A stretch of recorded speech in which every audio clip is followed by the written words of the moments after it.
Hello friends, नमस्कार दोस्तों। जैसा कि आप लोगों को मालूम पड़ गया होगा कि मैं अभी कोलकाता शहर में हूँ। और ये जो बंगाल की राजधानी है कोलकाता, जो कभी कलकत्ता होती थी, इंग्लिश में उसको कैलकाटा बोलते थे, वो अब कोलकाता हो गई है। और ये मैं शुरू से यहाँ पर आना चाहता था एक बार, क्योंकि ये बहुत ही, मेरा को ऐसा लगता था कि ये बहुत ही क्रिएटिव लोगों की नगरी है। क्योंकि जैसे मैं बॉलीवुड की बात करूं तो अशोक कुमार, किशोर कुमार, वो यहाँ से थे। कुमार शानू और काजोल, शर्मिला टैगोर, आर डी बर्मन, बप्पी लहरी, मिथुन चक्रवर्ती,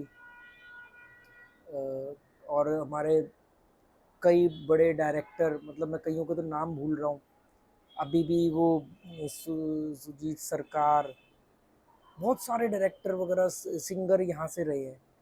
तो मैं हमेशा कहता था कि यार मतलब बंगाल जो है, मतलब यार आर्टिस्टों की नगरी है क्या। मतलब ज़्यादातर वहीं से आते हैं। अ, तो वैसे ही मेरे को कुछ ट्रैवलर मिले, और सोलो ट्रैवलिंग के दौरान 2020 में मेरे कुछ फ्रेंड भी बने, जो अभी कोलकाता में मैं जाऊंगा उनसे मिलने। वो गोवा भी आए थे मुझसे मिलने, पुराने वीडियोस में आपको दिख जाएंगे। तो उनसे मैंने बोला, मैंने कहा यार आप लोग कोलकाता से हो, तो कोलकाता में तो मतलब बड़ा आर्टिस्टिक शहर है, बहुत ज़्यादा सारे आर्टिस्ट। क्योंकि वो जो रानू मंडल, जो एक वो लेडी रेलवे स्टेशन पर गाती थी, फिर वो एक सिंगर बन गई। या वो कच्चा बादाम। तो ऐसी मजाक में हमारी बात हुई, उन्होंने कहा कि हाँ, हमारे यहाँ तो सड़कों पे भी सिंगर घूमते हैं। क्योंकि रानू मंडल, कच्चा बादाम वगैरह के एग्जाम्पल दिए थे उन्होंने। तो अभी मैं मतलब कल रात को ही पहुंचा हूँ, 3 घंटे ट्रेन लेट थी। और हॉस्टल बहुत अच्छा मिल गया है। थोड़ा क्राउडेड है, मतलब एक छोटा एक फ्लैट है, 14th फ्लोर पे, 14वीं मंजिल पर ये फ्लैट है। और मैं उसी की बालकनी में बैठ करके, एक छोटी बालकनी एक साइड की, सामने सनसेट हो रहा है, इस समय 4 साढ़े 4 बज रहे हैं। तो वहाँ पर मैं ये वीडियो शूट कर रहा हूँ। और हल्की हल्की हवा भी चल रही है। इस हॉस्टल की खास बात ये है कि यहाँ पर अलग अलग कंट्री के लोग आके जुड़ रुके हुए हैं, जो मेरे को बहुत ज़्यादा, मतलब मैं चाहता था कि ऐसे ही हॉस्टल मिले। मुंबई में जहाँ रहा वहाँ पर सब मतलब मुंबई के, या एक दो दिल्ली के या आसपास के थे। पर यहाँ पर जैसे मैं आया रात को 12 बजे, मेरी ट्रेन 3 घंटा लेट थी, 11:30 बजे हावड़ा जंक्शन पर मैं पहुँचा। वहाँ से मैंने ओला कह रहा हूँ, सॉरी, ऊबर ऐप डाउनलोड कर लिया था। क्योंकि मैंने लोकल, जो ट्रेन में मेरे साथ कुछ लोकल्स थे, उनके साथ मैंने कुछ इन्फॉर्मेशन उनसे कलेक्ट करी। तो उन्होंने बोला कि भी आप ऊबर डाउनलोड कर लो, तो ऊबर डाउनलोड किया। और मतलब नॉर्मली 12 बजे के आसपास जो टैक्सी का चार्ज था वो 500 रुपये लेते वो, 8 किलोमीटर के भी। क्योंकि मेरा जो हॉस्टल है वो हावड़ा ब्रिज, हावड़ा जंक्शन से सिर्फ 7 से 8 किलोमीटर की दूरी पर है। तो नॉर्मली 100 150 रुपये लगने चाहिए, पर नाइट चार्ज की वजह से वो मुझसे 500 चार्ज करते।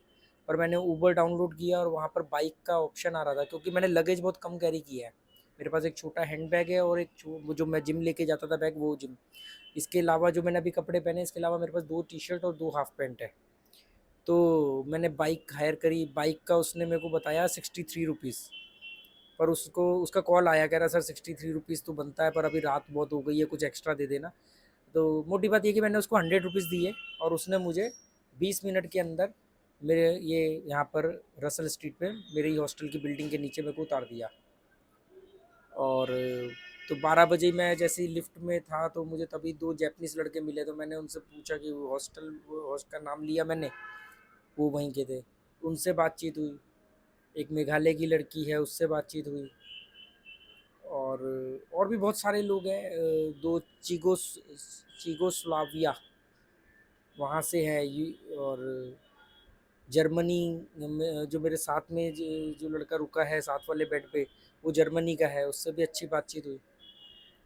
तो ये जो मैं चाहता था, हो जिस पर्पज़ से मैं हॉस्टल में रुकता हूँ, वो कॉस्ट कटिंग तो होती है, पर उसके साथ में आप अलग अलग कंट्री के लोगों के साथ मिलते हो, उनसे आपके एक्सपीरियंस शेयर होते हैं।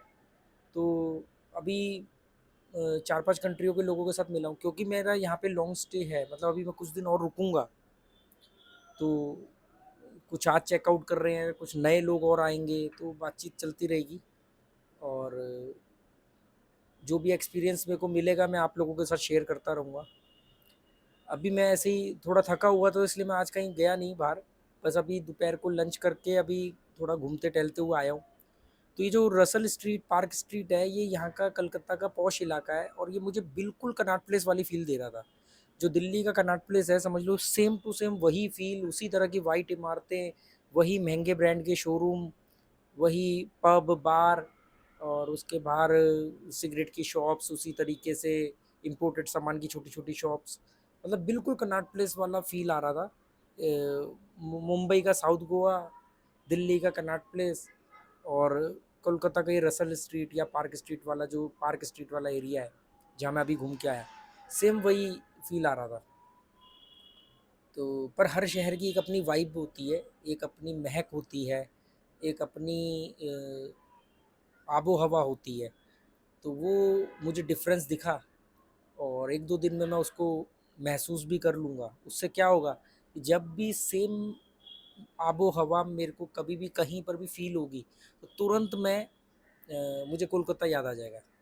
जैसे कई बार कुछ ऐसी खुशबू आती है कि वो मुंबई की याद दिला देता है, कई बार ऐसी खुशबू आती है वो पंजाब की याद दिला देता है। हर शहर की एक आत्मा होती है, हर शहर की एक आबो हवा होती है, उसको फ़ील करना पड़ता है।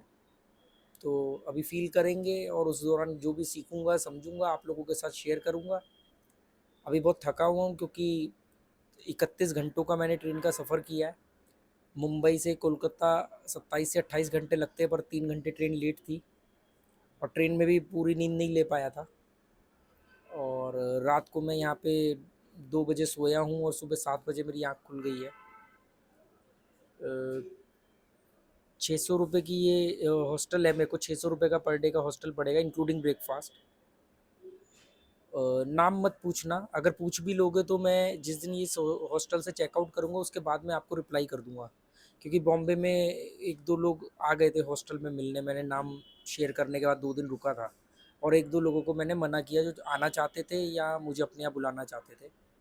क्योंकि मेरा ये सोलो ट्रिप है, इसमें मैं मिलने मिलाने में देखो क्योंकि सब्सक्राइबर मुझे जानते हैं, तो उन्हें पता है वो नाप तोल के मुझसे बात करेंगे, जिस तरह का मैं हूँ उसी तरह की बात करेंगे। तो थोड़ा-सा कम सोलो जर्नी में वो चीज़ मिल पाती है, अनजान लोगों से मिलना। यहाँ पर कोई मुझे जानता नहीं है, मैं किसी को नहीं जानता हूँ, तो वहाँ पर हम खुल के पेश आते हैं। नापा-तोली नहीं होती है, संकुचित वो नहीं होता है। और बाकी साइट सीइंग वगैरह में, मॉन्यूमेंट्स में मेरी कोई दिलचस्पी नहीं है, मेरी दिलचस्पी सिर्फ़ ज़िंदा चीज़ों में होती है, जो ज़िंदा लोग होते हैं, वो कैसा सोचते हैं। फिर भी अगर मैं कहीं गया, जैसे मेरे यहाँ इस जगह के आस-पास ही विक्टोरिया है और भी 2-3 चीज़ें लोगों ने बताई है। आस-पास अगर मैं कहीं गया तो मैं उसको रिकॉर्ड अगर कर पाया तो ज़रूर करके आपको दिखाऊँगा। नहीं तो मैं इसी तरह से वीडियो बना के अपने एक्सपीरियंस शेयर करूँगा, क्योंकि मॉन्यूमेंट्स, मंदिर, मस्जिद, किले, चौबारे, इन सब में मेरी कोई दिलचस्पी नहीं है कि किसने कब बनाया था, कौन कब आया था, मैं इनसे नहीं सीखता हूँ। ज़िंदा लोगों से ही मेरी दिलचस्पी रहती है। तो चलो अभी देखते हैं कलकत्ता में क्या-क्या समझ में आता है, क्या-क्या सीखते हैं हम यहाँ पे, कैसे-कैसे लोग हैं, लोगों की सोच क्या है। अ,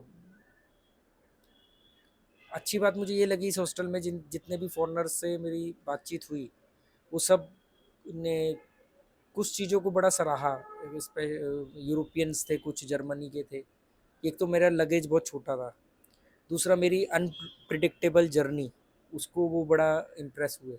और जब उनको मेरी साइकिल जर्नी के बारे में मालूम पड़ा तो वो लोग वो बड़ी उत्सुकता से, मतलब उत्सुकता से उन्होंने खूब सारे सवाल किए। तो लगा कि हाँ, कुछ एक्स्ट्रा मतलब कुछ किया है आपने। बाकी इंडियंस के साथ में जब मैं अपना एक्सपीरियंस शेयर करता हूँ तो कहते हैं अच्छा अच्छा अच्छा साइकिल चलाई है कश्मीर से कन्याकुमारी, अच्छा आपने यहाँ ट्रैवल किया, बस दैट्स इट। पर ये लोगों ने बड़ी दिलचस्पी लेके क्वेश्चन किए, उसी चक्कर में रात को लेट सो पाया था। पर चलो दोस्तों, अब जैसा भी है, अब क्या नाम है, और आगे जो भी होगा आपको बताऊंगा। ये है कलकत्ता शहर, दिख रहा होगा आपको मेरे पीछे।